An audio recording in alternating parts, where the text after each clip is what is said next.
Sir একটু sir আমি আপনার দৃষ্টি আকর্ষণ করছি, আমরা 1 মিনিটের মধ্যে যদি শেষ, আমরা লাইভে গিয়ে আবার আপনার কাছে আসবো। এই সেন্টেন্সটা শেষ করে দিই। এই 5টি এরকম বিজ্ঞান প্রকৌশল আরেক ধরনের, মেডিকেল আরেক ধরনের, কৃষি আরেক ধরনের, ভেটেরিনারি আরেক ধরনের, এই 5-6 রকমের।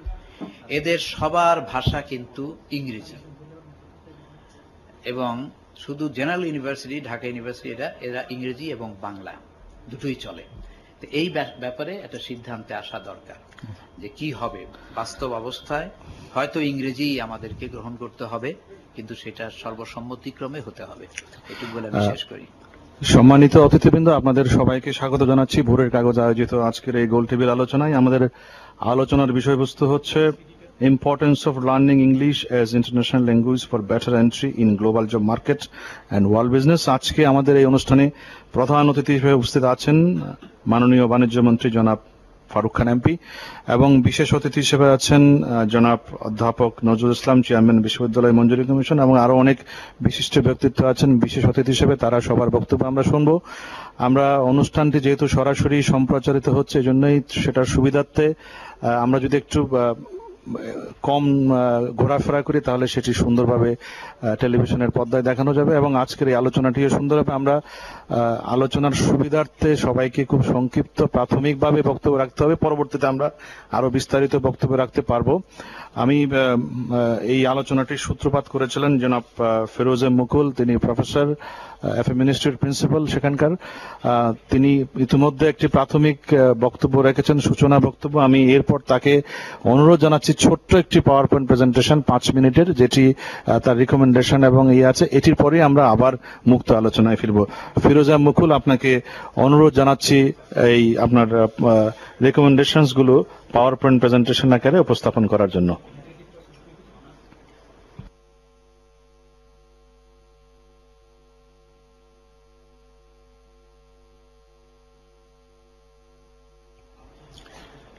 If we look at the result of the SSC and HS examinations from 2003 to 2008, we can get a very clear picture of this. Well, we'll see it later, but the thing is that many of the eminent educationists of our today's program have the opinion that if we introduce English in our education system, that the standard of English of our country will increase. But with great honor for them, I refer that in our higher studies, higher level of studies, say for in the universities, the engineers, doctors study their books written in English. But we cannot say that the standard of English is very high. I want to give emphasize on the process of learning English. If the system of learning English is not improved, if it is not systematic and scientific, we can hardly think that we can make any success, any progress in the field of learning English. That's why I had a research for last 24 years, and on the basis of this research, I can give this assurance that even a medium caliber student can do a very good result in English. Now, the question comes, how my method, FM method, function? How does FM method function? Now, the question comes, how does FM method function? The answer is very clear. FM method functions systematically and scientifically. As our mother tongue is Bengali, so FM method takes Bengali as the base language and English as the target language. However large or complex a sentence may be, it is always easier to remember the last word. I repeat, the last word of it. It is even easier to learn rather than learning grammar. Depending on the last word of the sentences, we can divide the entire Bengali language into 3 classes. First one ending in verb words, second one ending in non-verb words, and the third one ending in verb words followed by a word giving the sense of the state of being. You say how FM method works. FM method, the base language is Bangla, and the technique is the last word of the sentence is taken. And the entire Bangla language is divided into 3 parts. And first one ending in verb words, second one ending in non-verb words, and third one ending in verb plus words like hoy. If we take some examples, some sentences, say for example, আমি একটি সুখী সমৃদ্ধ সুন্দর বাংলাদেশ গড়তে FM method নিয়ে এগিয়ে যেতে চেষ্টা করি. The sentence ends in a verb word, namely চেষ্টা করি. The second sentence, আমি একটি সুখী সমৃদ্ধ সুন্দর বাংলাদেশ গড়তে এফএম মেথড নিয়ে এগিয়ে যেতে ইচ্ছুক. This sentence ends in a non-verb word, namely ইচ্ছুক. And the third one, একটি সুখী সমৃদ্ধ সুন্দর বাংলাদেশ গড়তে এফএম মেথডে ইংরেজি শেখানো হয়. This sentence ends in a verb word followed by হয়, giving the sense of the state of being. Now, let us look at the English sentences. First one, I try to go forward with FM method to build a happy, prosperous and nice Bangladesh. Second one, I am willing to go forward with FM method to build a happy, prosperous and nice Bangladesh. English is taught by FM method to build a happy, prosperous and nice Bangladesh. If we look at the three sentences, we find that all of them belong to present indefinite tense, the same tense. But the formations of the English sentences are not the same. The subject in the first sentence is followed by a doing verb word, in the second sentence by a be verb word, and the third sentence has totally different pattern, that is passive pattern. You will not find any clear explanation of it in grammar. But FM method clearly explains that as the first sentence ends in a verb word, the subject of this sentence is followed by doing verb. And the second sentence ends in a non-verb, the subject is followed by be verb.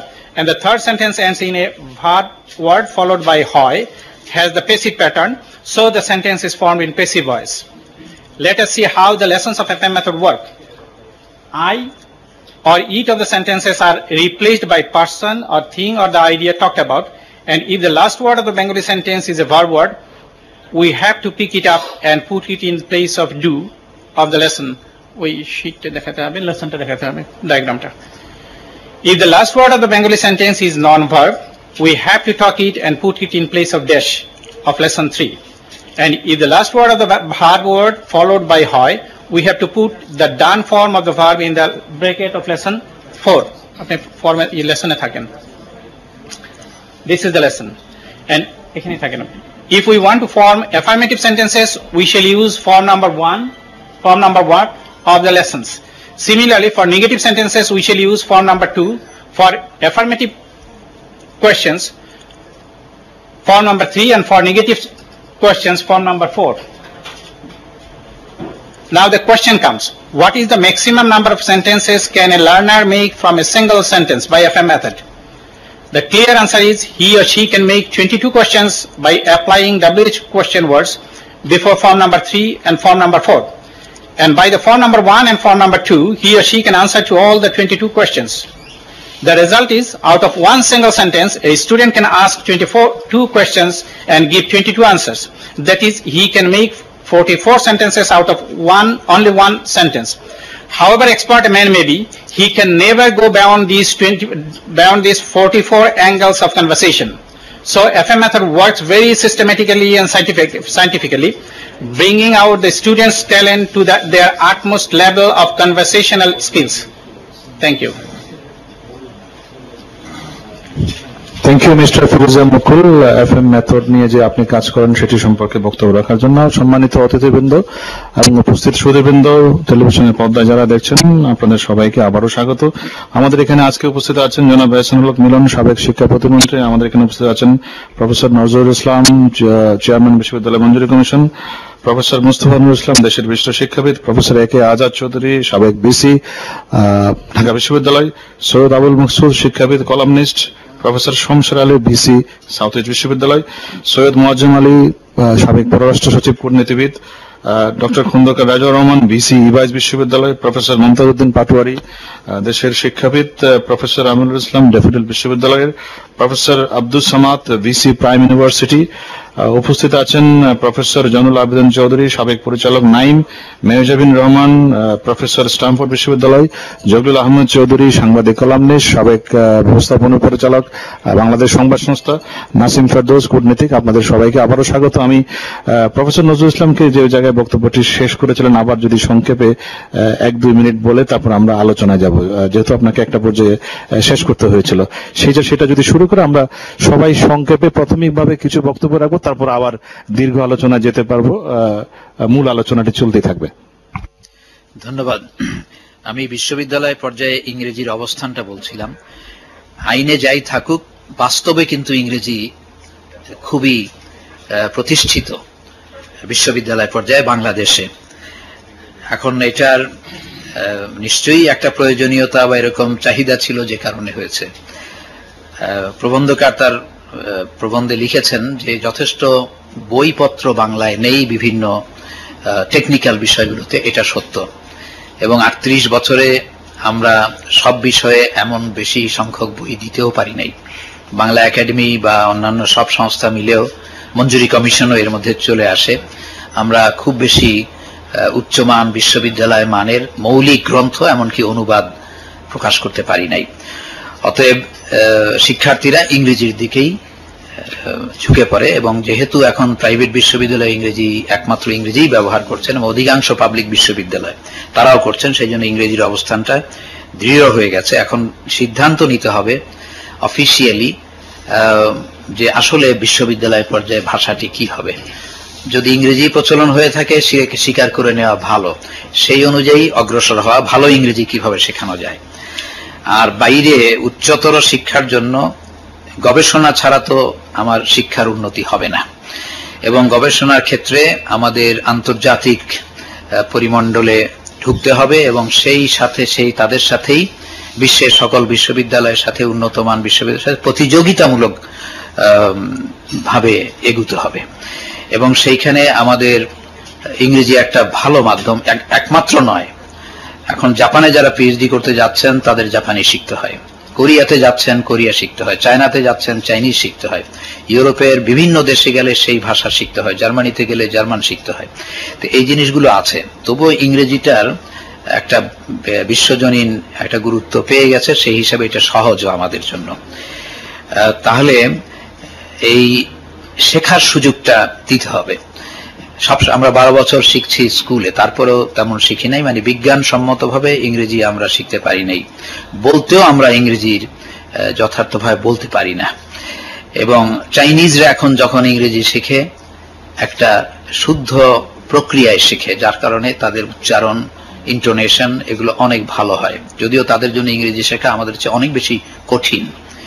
তো যাই হোক, তো এখন এইভাবে বিশ্ববিদ্যালয় পর্যায়ে ইংরেজি, আমি শুধু এইটাতেই থাকবো, কিভাবে ভালো শেখানো যায়।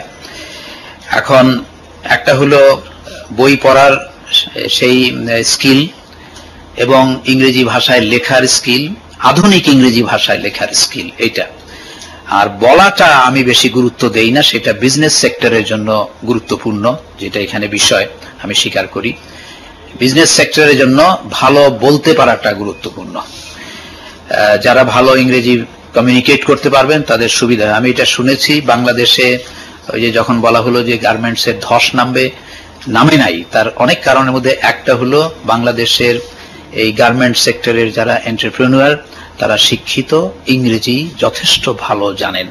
আনিসুল হক আজকে এখানে থাকলে তাকে দিয়েই প্রমাণ হতে পারত। তো এই জিনিসটা খুব বড় জিনিস। আর এডুকেশন সেক্টরে বলার চেয়ে লেখা এবং পড়া, যেমন সায়েন্টিফিক আর্টিকেল লেখা, বই লেখা, এটা বেশি ইম্পর্টেন্ট।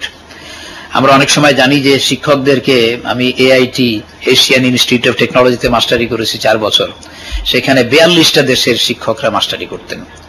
চাইনিজ, জাপানিজ, কোরিয়ান এরা তো ইংরেজি বলতেই পারতো না, তারা শুধু ট্রান্সপারেন্সি দেখায় ক্লাস শেষ করে চলে যেত, বলে দিত তোমরা পড়ে নিও, কারণ সে তার তো ভাষাই নেই, কিন্তু তিনি অধ্যাপক, ওইভাবে কমিউনিকেট করেন। তো আমাদের শিখতে হবে ওইরকম ফাংশনাল হায়ার লেভেল